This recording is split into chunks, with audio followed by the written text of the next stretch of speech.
So ayan na, welcome back na naman sa channel natin mga boss. Dito na naman tayo, nagbabalik. Gusto po kayong lahat dyan. May gagawin tayo ngayon, home theater, LG home theater. Ang complaint ng may-ari, wala daw sounds. Lumalabas daw dito sa display niya is D-protection. Ang model number nga pala nito ay LHB 655. Ayan o.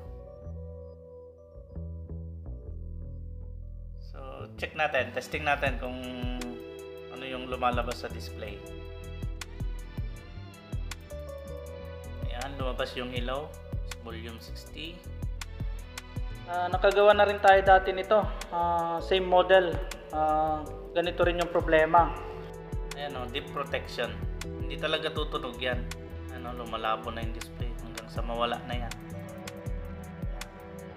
So, ibig sabihin, may problema. Dalawa yung pinanggagalingan yan eh. Pwedeng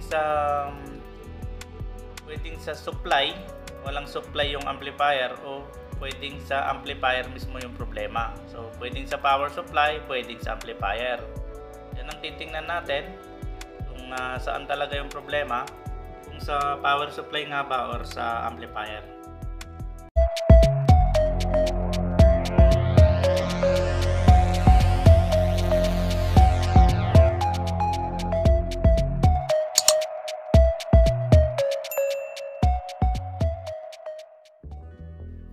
So ayan, ang unang gagawin natin ay magsusukat muna tayo ng voltahe. Itong negative probe natin, lagay na lang natin dito sa body ground.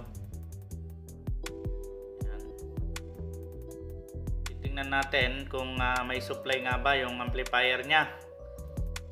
Ito yung pinaka transformer nitong amplifier. Ayan. Yung chopper transformer na yan. Ito yan sa pin na to. Ayan. Yan ang out nya. Papunta dito sa amplifier. So plug in muna natin.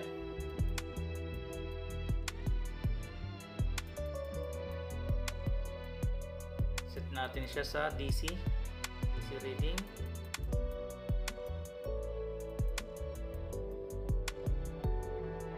Power on na siya. Check natin ngayon kung may voltahe ba o wala.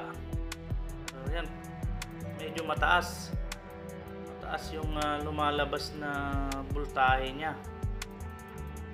Unti-unting bumabagsak. 6 volts na lang siya, 25. So, hindi nga normal talaga yan. Kailangan naka-steady lang siya. Kasi pag pabagsak na ganyan, talaga may problema. Pin na lang. Switch on natin ulit.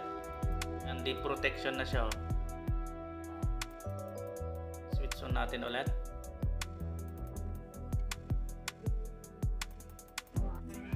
Maabot pa nga ng 60. 45. Wala, pag ganyang voltahe, ganyang kataas, sisirain niya yung yung amplifier natin. Kasi nasa 32 volts lang dapat ang maximum supply nito. Kaya yung ganong kataas na supply talaga malamang sisirain niya yung amplifier IC natin. Maaring putukin niya. So titingnan natin, baklasin natin kung may putok na IC.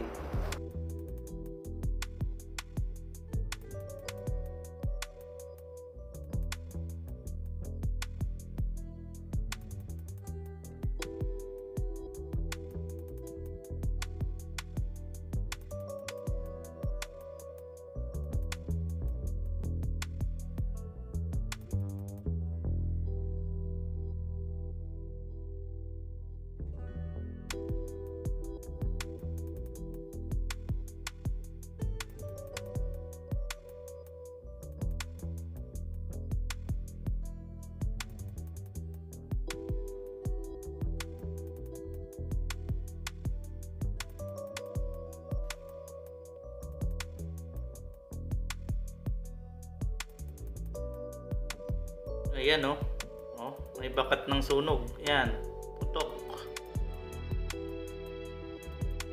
putok yung IC niya. So pwedeng sira na rin yung dalawang IC niyan kasi tatlo IC nito eh. Pwedeng sira na rin yung dalawa kasi ito ayan oh, latado oh. Putok siya kaya ito pwedeng sira na rin yan kasi isa lang naman yung supply nila, nakaparallel lang yung supply niyan eh.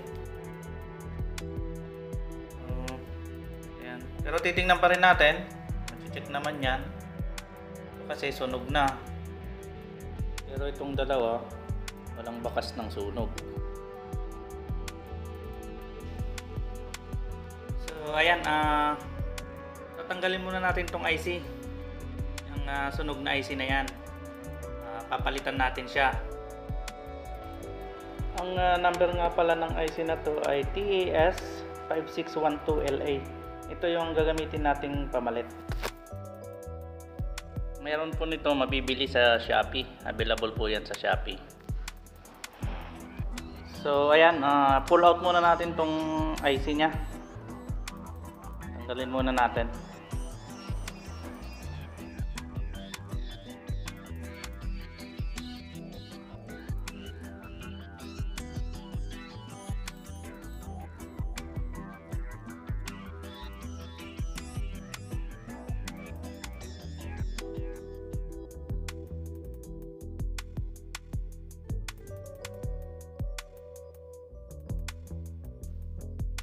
So ayan, natanggal na natin yung putok na IC, yung sunog na IC. So check naman natin kung damay ba o sira din itong IC na to, itong dalawang natitirang IC amplifier nya. Titingnan natin dito kung shorted. So ayan, yung multimeter natin nakaset siya sa resistance reading. So, titingnan natin kung shorted ba or good yung terminal out ng speaker natin. Kasi kung mababa yung resistance niya o kaya shorted, malamang sira yung AC. Ayan o, baba nga, 3.6. Kailangan mataas yan. Masyadong mababa yung reading niya. Ibig sabihin, may tama na rin yung IC niya. Kailangan na rin palitan. So magkasama yan, rear speaker left and right. Ito rear speaker, ayan o, 0. Shorted yung center speaker, yan shorted din, 0. Ito yung front speaker left and right. Tingnan natin. Ngayon no, mataas kaya wala siyang reading kasi nakahang na yung ano niya, yung IC niya. Ibig sabihin, ganyan dapat yung mare-reading natin. Kaya ganyan kataas.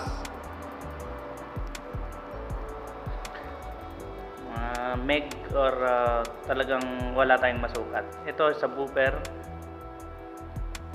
Ayan shorted din. So ayan, tatanggalin din natin tong dalawang IC na to, tapos check ulit natin yung terminal out nya. Ayan, natanggal na natin. So check natin ulit, testingin natin ulit, tester natin ulit kung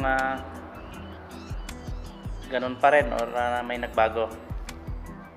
Ito, rear speaker left. Ayan wala na. Tanggal na yung shorted nya kasi wala na yung IC. Yan, right rear speaker. Yan, wala na rin yung shorted. Yung center speaker, wala rin. Ito kanina dati nang wala kasi unang tinanggal natin yung IC. So ayan.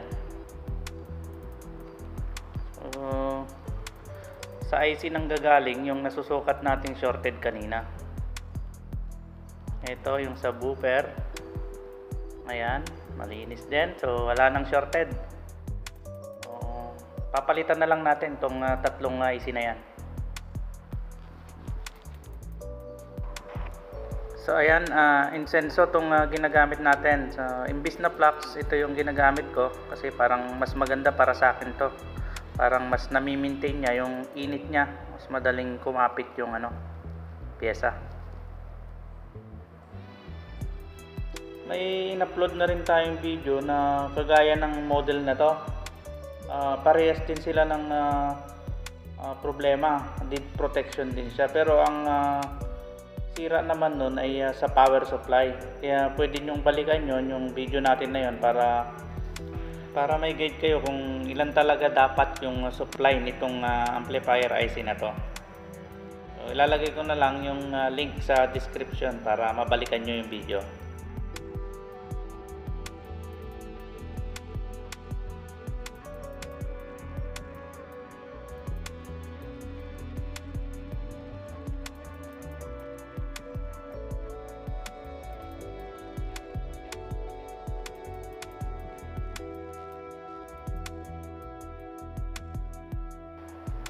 So ayan, naikabit na natin lahat ng IC. Ito yung may sunog kanina, may putok na IC. Ito wala. Ito meron din konti pala. Pero hindi kagaya na ito, talagang sunog pati yung linya. Kaya ginawa na lang natin ng paraan. Naglagay tayo ng jumper para may konekta natin sa circuit. Yan o. Ganun din to, pero hindi naman siya ganong pwede pa naman kasi magkasama naman yung dalawang pin na yan kaya idinikit na lang natin. So ayan, lilinisan na lang natin to ng lacquer thinner, tsaka natin i-assemble para matesting na natin. Ito takip ng coil, didikit na lang natin yan mamaya.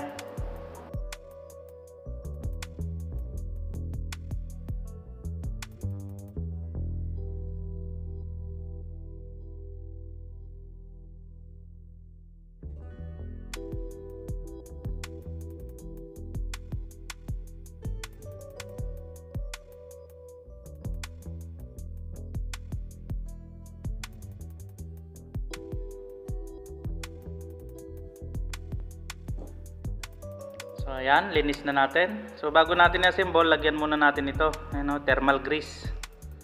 Para ito ilagay natin dito sa tapat ng IC. Ayan. Para ma-absorb ng aluminum heatsink natin yung init na manggagaling dito sa amplifier IC. So lagay natin dito sa ibabaw ng IC.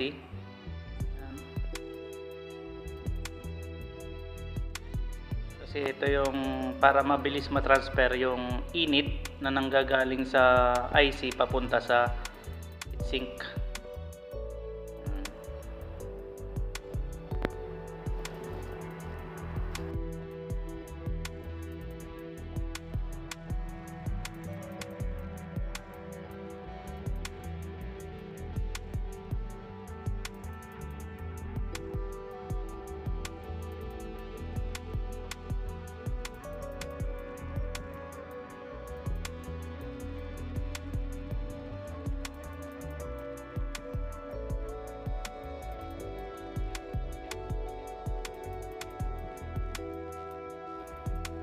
So ayan, pwede na nating assemble na natin para matesting natin kung success ba yung pagpapalit natin ng IC.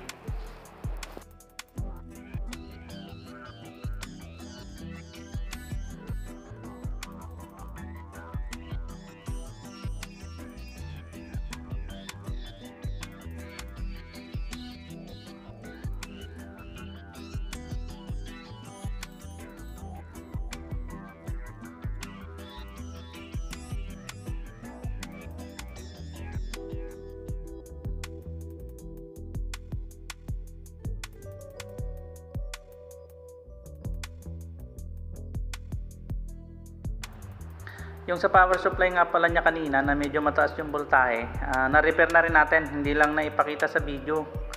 Naging problema yung sa optocoupler. Pinalitan lang natin at nag-okay na siya. Ayan, pwede na natin siya i-testing. Saksak natin.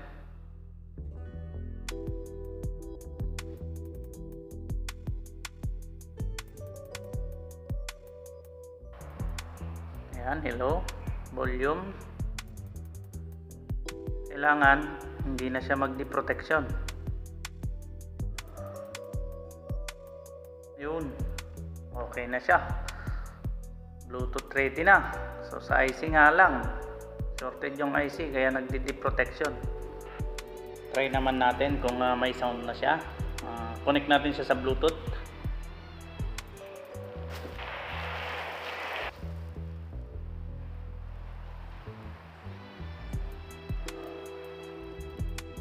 Ayan, paired na siya. Ayan, play natin.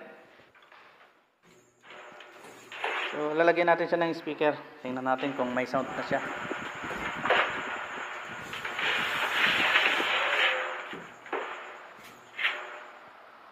Lagyan natin dito sa rear speaker. Unahin natin yung rear speaker.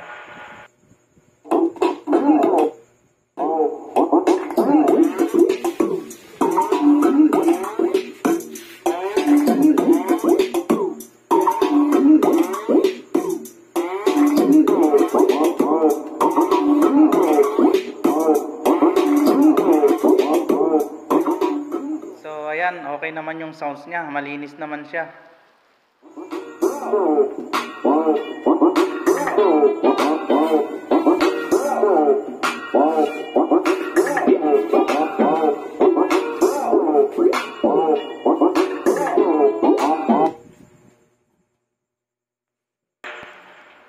Try naman natin dito sa kabila.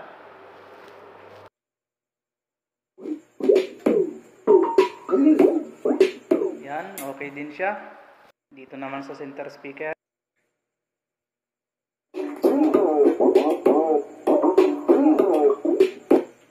Ayan, ayos din. Ito naman sa front speaker.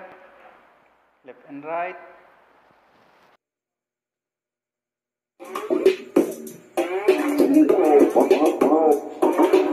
Ayan, okay din siya. Kabila naman.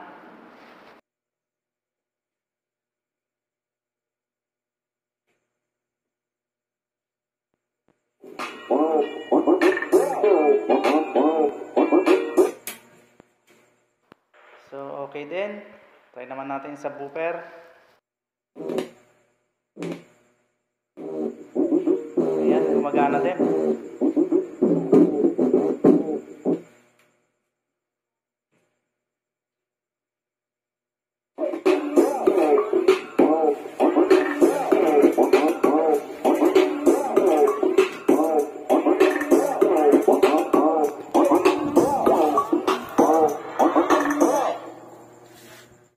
So ayan, gumagana naman lahat ng out speaker niya. So dito sa amplifier IC lang talaga yung naging problema. Dahil tumaas yung voltahe, naging 60 volts. Kaya tinamaan tong tatlong IC na to. Putok. Isa grabe, pumutok talaga. Ito yun, no. Tumaas, umabot ng 60 volts yung supply. Dahil sa ang naging problema ay yung optocoupler. Kaya tumaas, kaya pinutok tong IC na to, yung mga IC niya. Number ng IC niya TES5612LA.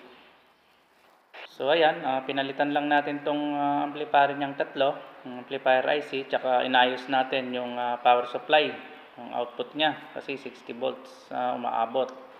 Yung optocoupler ang naging sira, pinalitan natin at nagnormal naman na siya. So hanggang dito na lang po at sana ay nakatulong sa inyo ang video na to. Kaya maraming salamat po sa panonood. God bless po sa lahat.